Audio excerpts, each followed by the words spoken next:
For today's video guys, magkakalas tayo dito ng half carcass, primal cuts and deboning tayo dito. Proper steel guys, panoorin nyo mabuti. Kailangan nyo rin yan kapag nag-apply kayo abroad. Ginahingi yan ng employer, lalo na yung mga nag-a-apply Canada, no? Kaya sa lahat ng mga nag-a-apply abroad at sa lahat ng mga nag-aaral pa lang ng pagbubutcher guys, galingan nyo, tuloy-tuloy lang tayo. Mahirap talaga sa umpisa, pero pagka nasanay ka na at nakuha mo yung tamang proseso, kayang-kaya mo na to, basic na lang sa iyo talaga yung gagawin mo rito sa primal cuts and deboning natin. Pero syempre kapag napunta ka ng abroad, malayo yung proseso nitong ginagawa natin sa ginagawa sa abroad, no? Pero merong similarity guys. Pero ito kasing ginagawa natin dito, magagamit mo to kapag nag-apply ka sa abroad. At syempre, ayun yung proseso natin dito sa Pilipinas patungo sa abroad. Kaya kailangan nyo rin talagang aralin na mabuti to. At dahan-dahanin lang natin, huwag natin madaliin. Yan, sumabay lang tayo sa agos. Sabi nga nila guys, pag may naniniwalang isa, wag kang titigil. At sa lahat ng mga nag-a-apply abroad at nag-aaral pa lang guys, isa na ako sa naniniwala sa inyo na kayang-kaya nyo makapunta ng abroad dahil sa standard procedure lang ginagawa nyo, step by step lang natin yan. At sana lahat tayo makaalis ngayong 2024. Good luck sa lahat ng mga nag-a-apply at sa lahat ng mga nagpa-practice at mag-a-apply pa lang. Galingan nyo guys, kayang-kaya nyo yan. Maniwala lang kayo sa sarili nyo, walang ibang taong tutulong sa inyo kundi sarili nyo lang, yung sarili nyo skilled,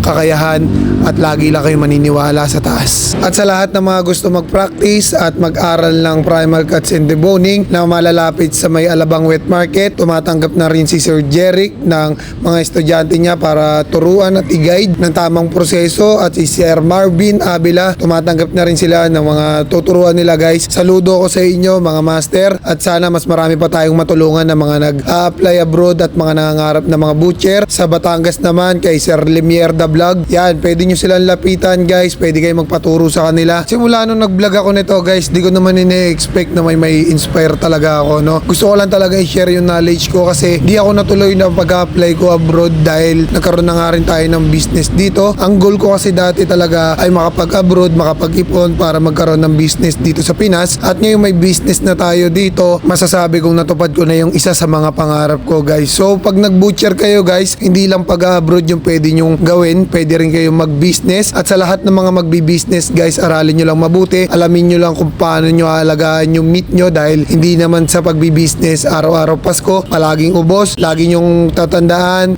tinutumal din tayo, kaya pag nag-business kayo guys, lagi kayong ready kapag matumal, at huwag kayong susuko sa tumal guys. Yan, kasama sa paghahanap buhay yan. Yan, sa mga na-inspire natin sa ginagawa natin pag-vlog. Akala ko dati yung mga baguhan lang yung may inspire natin, yung mga nag-a-apply lang at yung mga manonood lang sa atin.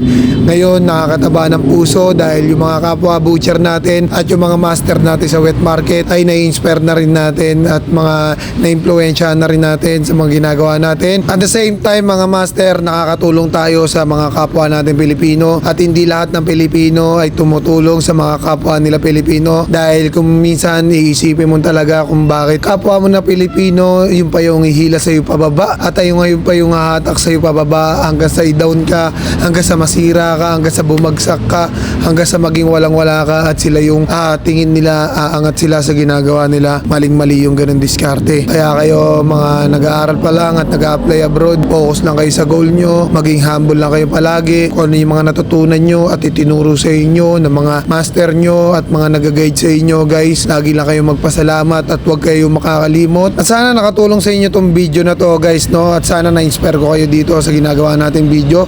Ang sabi ng iba, paulit-ulit daw yung ginagawa nating content. Syempre guys, araw-araw natin itong ginagawa para mas matuto pa yung mga nag-aaral pa lang at mga nag-a-apply abroad, makita nila yung mga technique at mas mapadali nila yung ginagawa nila, mas mapabilis nila yung oras ng pag-primal cuts and deboning nila guys, no? Hindi ako magsasawang paulit-ulitin to at ituro sa lahat ng mga baguhan at nag-a-apply pa lang. At madalas nga yung mga nasa supermarket guys may mga experience na yon. Pero kasi yung ganda ito, hindi nila nagagawa yung 0-0.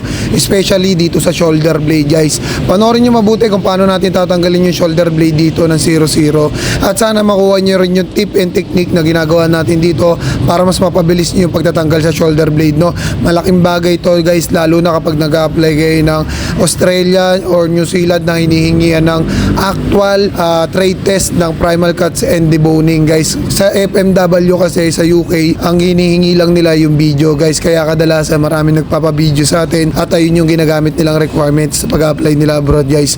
Yan, panoorin nyo yan. Hiniwa ko lang yan. Pinaghiwalay ko lang yung joint ng shoulder natin at bias natin guys. Tapos hiniwa ko lang sa ibabaw yan.